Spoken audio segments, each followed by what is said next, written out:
નમસ્કાર, આપ જોઈ રહ્યા છો નેશન પ્લસ ન્યૂઝ. હું છું આપની સાથે હિરલ પંડ્યા. સ્થાનિક સ્વરાજ્યની ચૂંટણીઓ વચ્ચે ગુજરાતના રાજકારણમાં ખળભળાટ મચી ગયો છે. સુરત ક્રાઇમ બ્રાન્ચે આમ આદમી પાર્ટીના નેતાઓ દ્વારા ચલાવવામાં આવતા કથિત આંતરરાજ્ય હવાલા નેટવર્કનો ખુલાસો કર્યો છે.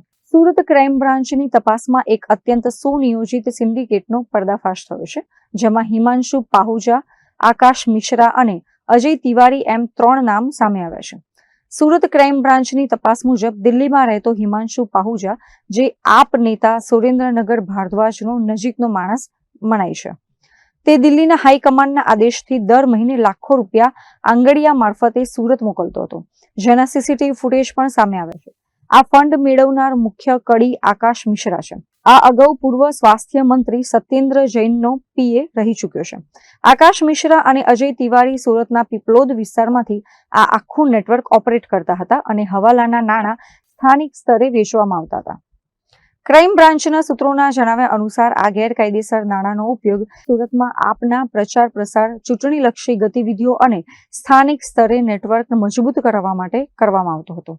પોલીસે આંગણિયા પેઢી પાસેથી પુરાવા એકત્ર કર્યા છે અને ટૂંક સમયમાં જ ઇન્કમટેક્સ વિભાગ પણ આ તપાસમાં જોડાઈ શકે છે.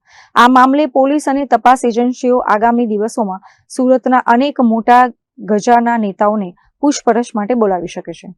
હવાલાના આ તાર ક્યાં સુધી લંબાયેલા છે અને તેમાં કયા મોટા માથાઓના નામ ખુલશે, તેના પર સૌની નજર ટકેલી છે.